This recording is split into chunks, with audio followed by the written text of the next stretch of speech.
Democracia está em perigo. Quantas vezes nós já escutamos isso nesse ciclo eleitoral que nós estamos vivendo?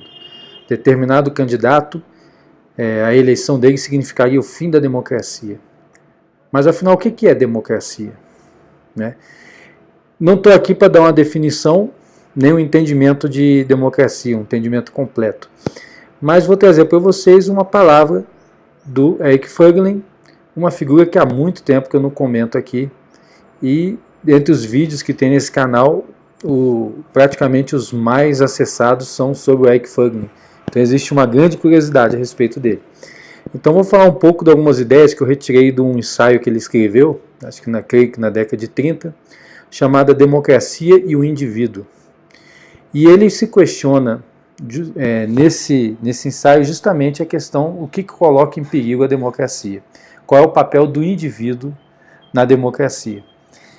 E de claro, o Voegelin disse que não vai, para fazer essa análise não precisa saber exatamente o conceito formal de democracia, mas entender que a democracia é uma relação entre indivíduos e os seus representantes.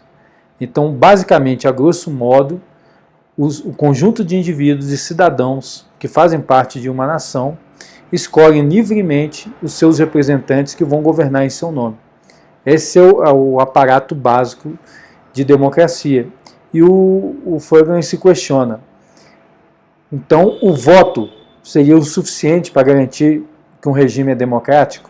Ele vai responder que não.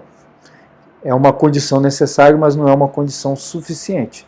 E cito o exemplo dos países totalitários, dos governos totalitários, que usam o voto para conseguir a legitimização do próprio governo.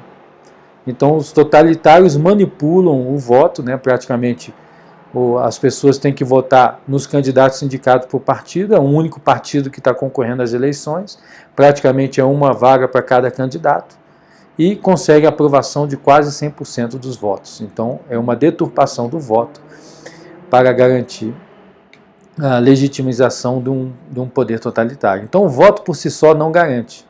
Então, o Voegelin vai dizer que tem que ter um conjunto de instituições e de práticas que permita que o voto expresse realmente a vontade, e o desejo daquele que está votando. E que instituições são essas? A liberdade de imprensa, a livre expressão, a liberdade de se associar em partidos políticos, a liberdade de culto, livre associação, tudo isso faz parte de um conjunto que vai garantir que o voto seja efetivamente um canal de comunicação, de representação do indivíduo com seus representantes. Então, basicamente, o Voegelin vai dizer que a democracia depende de dois atores.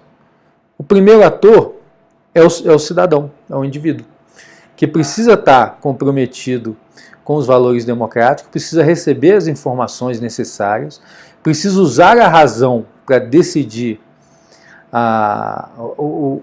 em quem ele vai votar, ou que política ele vai apoiar, e poder tomar a sua decisão. Então, essa sequência de informação, razão e decisão é fundamental para o funcionamento do regime democrático. Quando a população não quer usar a razão, ela se torna o que nós conhecemos como a massa de manobra. Ela é conduzida, ela recebe informações parciais, não usa a razão e parte para a decisão. Então, essa é uma deturpação na base de uma democracia. E outro campo importante é a da chamada classe dirigente, a chamada elite. Então, a elite tem que estar disposta a governar em nome desses cidadãos, mas respeitando os valores democráticos. Ela tem que ter a cultura democrática para poder empregar no seu governo. Então, e o Voegelin diz que esse é o problema principal de uma democracia, essa elite. Se você não tiver essa elite comprometida com os valores democráticos, também o negócio faz água. Então, a democracia depende de indivíduos e seus representantes, e um canal de comunicação, que é o voto. Então, esse é o arcabouço básico de uma democracia.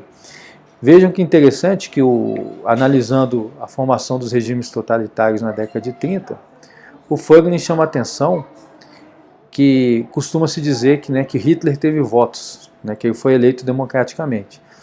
Mas a coisa não é bem assim. Na verdade, o que aconteceu antes foi uma parte dos eleitores votaram no Partido Nacional Socialista, uma parte votou no Partido Comunista e uma parte votou no que seria a social-democracia. E os comunistas e nacional-socialistas se associaram, fizeram a maioria no parlamento e passaram a brecar todas as iniciativas democráticas de um governo, até o governo cair e o Hitler ascender. Mas o povo alemão votou livremente. Ele tinha liberdade de expressão, livre imprensa, as instituições estavam todas funcionando. Mas o indivíduo, o alemão médio, já não estava comprometido com os valores democráticos.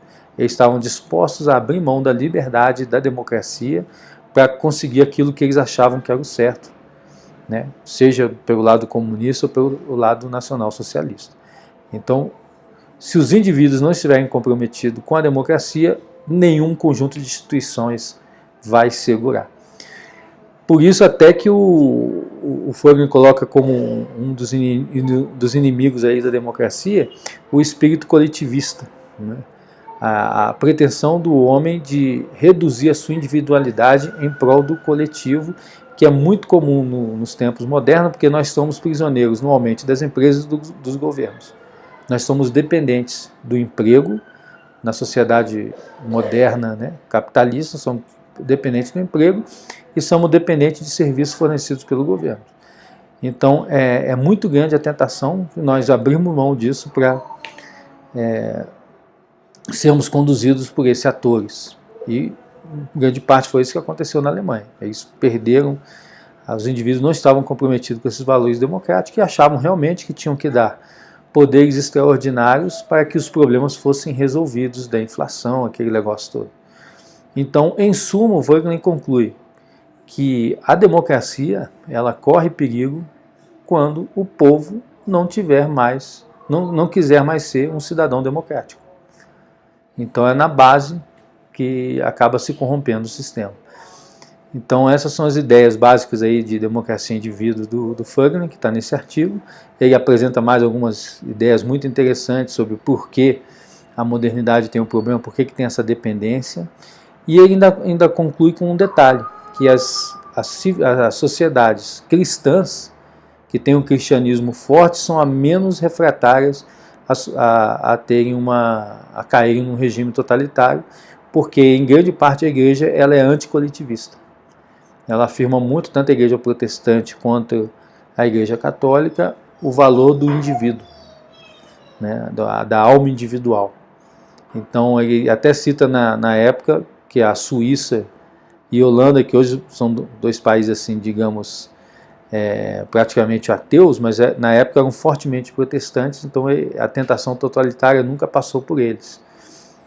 Já a Alemanha, que trocou o cristianismo por um espírito mitológico que veio daquelas fábulas todas, toda aquela formulação do romantismo alemão, se tornou rapidamente, caiu para um totalitarismo.